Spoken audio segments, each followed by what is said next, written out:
What's up, guys?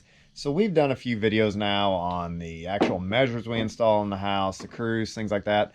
I'd like to drop back and start doing some on geared more towards assessors.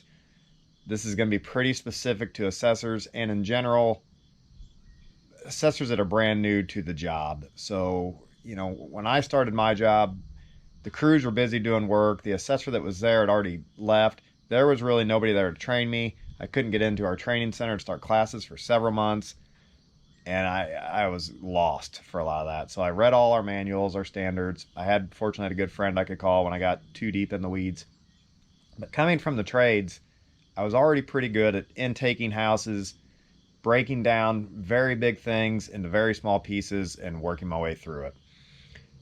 Also coming from the trades, I've just always known how to work efficiently. We always got paid by usually the square foot or by the job. So if you didn't work efficiently and you wasted steps, you didn't make money. So it has a cascading effect into everything you do, as far as you just know how to eliminate steps, shorten procedures. It doesn't always mean working faster, but it does mean working smarter.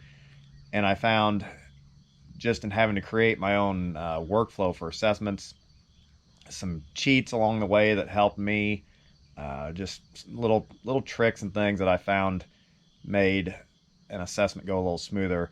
It's very daunting when you pull up to your first assessment, and undoubtedly it'll be some enormous Victorian with 100 windows, finished attics, multiple additions, multiple attics, crawl spaces, basements.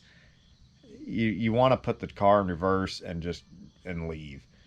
And so we'll go over a few things of what you can do to kind of just eliminate the stress, keep on track, little work aids that'll help you along the way, and things like that. So let's get started here. The first thing I found is that I was trying to do these assessments off of just the assessment sheet, and that's not a great way to structure your flow of an assessment. You'll be in and out of zones several times. You'll be inside the house, outside the house, inside the house. I always like to do something while I'm there and do as much as I can while I'm there. So the first thing I did was I created a workflow for myself, and I taped it to the back of my clipboard.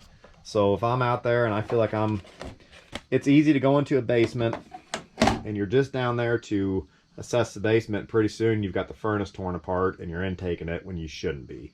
So I just created a workflow that starts with the client interview, goes to indoor visual inspection, you do your base load, gas lines, all health and safety, move down to the outside stuff, come back in for pressure diagnostics, your blower door with your infrared camera, zones, if you do add a hole, you do that then, pressure pans, exhaust fans, your ASHRAE calculations, worst case depressurization.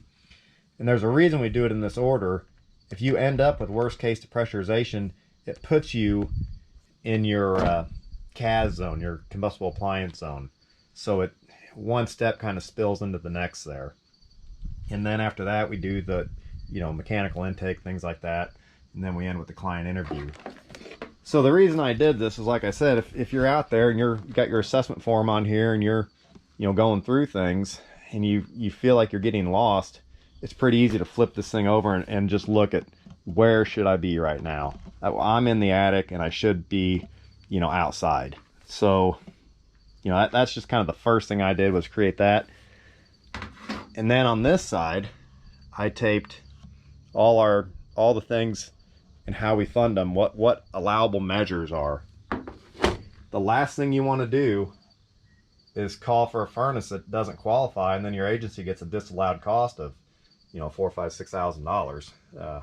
That generally doesn't make anybody above you very happy when they have to pay for that out of their own account. So that's the first thing. The second thing I did, and this is again coming from the trades, you'll never see carpenters or anybody in the trades work without a pouch. It adds so many trips to your days. You can't carry enough stuff. So in my pouch, I keep my camera in here. I've got my tape measure, smoke stick, sighting tool, voltage meter. I've got my lighter down in there. I keep drill bits for drilling flues and siding for insulation checks, flashlight, personal CO monitor. You can't carry all this stuff in your hands. So again, it just makes you more efficient. You don't have to walk to your van to get your siding tool, or if you're in an attic and you come across knob and tube, you've got your voltage meter. You can check it. You know, having to get back out of an attic and walk all the way down to your van, get your voltage meter, go all the way back up. If you do that 3 or 4 times a day, it'll kill you. And that's really what'll make your assessments seem like they're just like you're dying out there. And we're not gonna get too deep in the weeds. We'll make some other videos. One other thing I learned, that with all the testing we have to do, it was too many cases I was carrying in and out of the house, leaving them, trying to set it up. A lot of these places are so cluttered, you can't set your cases up. So I just made a combustible appliance zone bag. I keep my flue gas analyzer in here, my printer. I keep my plugs in there. I usually do my siding check when I'm outside testing for gas, because I can keep a drill in here as well.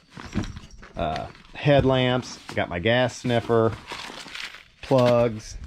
You know, my stopwatch. I got my tap and plugs for the PVC flues. Smoke stick refills. You know, plugs for the condensing furnaces, flues when you got to drill them. So think this can all easily be carried down into your CAS. If you got to take your furnace apart, you know, you got screwdrivers, I got nut drivers in there, and it's there. Like, you're not making a trip back out to the van for a screwdriver. So just as getting started as an assessor, these are the top 3 things I would do to just keep you from getting overwhelmed while you're out there. We'll make some other videos on you know, how to be efficient when you're running a blower door, how to be efficient when you're testing your gas appliances, things like that, blower door procedure and how it relates to testing gas appliances, setting all that up to where it's just a real fluid way to assess houses. So that's it for this. Hadn't posted in a while. I thought I'd just make a quick little video. See you guys.